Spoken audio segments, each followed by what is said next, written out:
So we're going to have a look at adding some throwing to our defence. I don't like to do too much grapple zone throwing in self-defence elements because I think it's too time consuming. If, I suppose from a Jiu-Jitsu point of view, I hold a 7th down, so I'm not critiquing other styles, but from my point of view, if Adam does a punch and I do this and then try and do a throw like that, by the time I've done half of that I could have knocked him out with one, maybe two other strikes. So I'd rather do that. But there are times when a throw might be advantageous, depending on the situation. So if we learn one or two, and then you can decide when you put them in, when they might work for you. So what we're going to do is the same throw I just did, but I'm going to do it because I'm under pressure and I don't have any other option. So from here, my partner's going to slip in a little bit because he can't touch me from there and try to jab with his front hand. So he can't really hit, and even if he touches from there, he's not going to hurt me because his arm's extended. There's nothing left for the punch. So really, this is just to try and get a reaction from him, put me off balance, which he has, because I've moved back. Instead of going side to side, I've moved back. So at that point, while I'm like this, before I can recover, he's going to step forward and finish me. That's his plan, and it's a good plan, and it will probably work. So, we need to look at the defence from that. He does the first part, and I move back. By the time he pulls that back so he can come forwards, I'm going to try to recover, and as this comes in, I'm going to try to block to do my defence. Unfortunately, I didn't lift this up in time, and the momentum and power in this is going to overpower me this way, so my block isn't going to be effective because there's too much momentum and power, and me just trying to block on the spot won't work. If he's strong, he's going to go straight through me.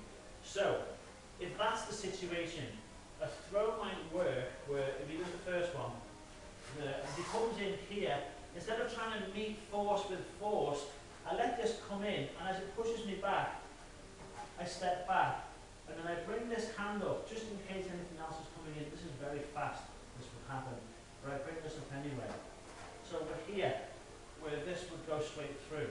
So as I get my hand up, it gives me that second to move back as this starts to power in at me.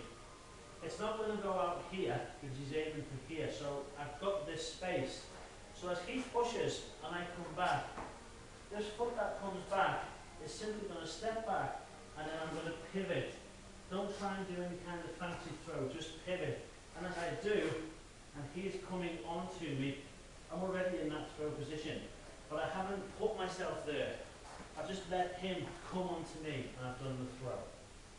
Okay. So let's look at how to do the throw. As he does the punch, and we're here, by the time I turn around, I want to be facing the same way as him, this way. My blocking hand stays in place. I don't bring it down so he can either choke or hit me again. I keep this in place. This hand can either strike or it can just go straight in, depending on what he's putting into the punch.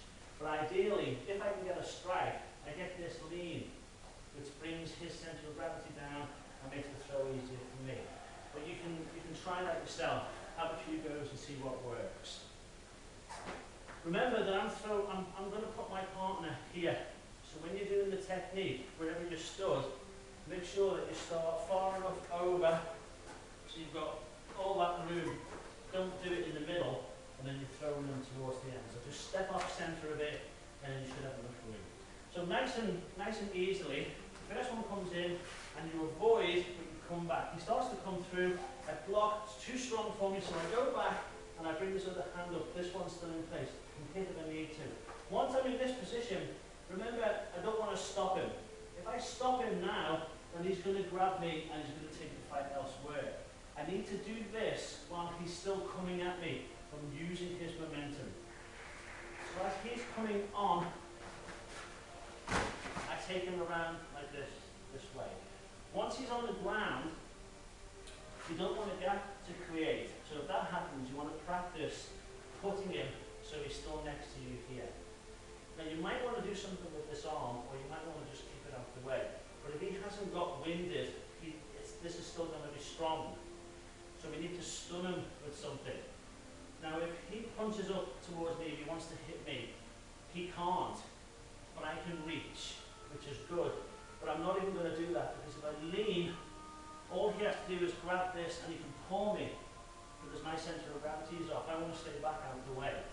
So as he's come down here, his floating ribs are right next to my shin. If I drop my knee right into the ribs are going to crack. Once they crack, he won't be able to breathe. He'll be in pain, which will take the strength out of this. So then all I'm going to do is I'm going to lift it up here, step out, drop the back knee, and break the arm. If you do it slowly, you can see your partner will tell you when it starts to come on. There. But you wouldn't do it slow. And there'd be no resistance in this arm, because all you want to do is do this, because you just cracked the rib. What's behind the ribs? Do we know? Yeah? Okay, so if I crack the ribs, what might happen? Why? What's hit the lungs? Yeah, very good. So if this rib cracks, it's going to go into the lung, isn't it? So it's going to struggle to breathe. That's very difficult for him. If your partner is still resisting their arm, if you're trying to do something and they're tense, just say to them, tell me when this hurts, and just extend your thumb and press it in, like that. And while they're doing that, do your lock and see if there's any resistance, and there won't be, because they've got something else to think about. So, once I've thrown, drop this knee in, turn this leg out, and as you drop onto this knee, snap this across here.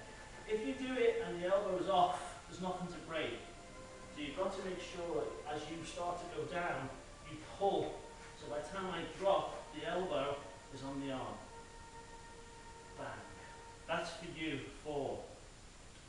Seniors, once you've broke this, this will now be going like that, the opposite way. But as you've pulled this back, come over the top to protect here. Strike into the head so you go away. And then strike, change, strike, strike. And then make sure you're comfortable like you're finished off. One more. Nice and easy. 1, 2, 3, bang! Lift, drop, break, come over the top, strike, hold, strike. Let's have 4 each side.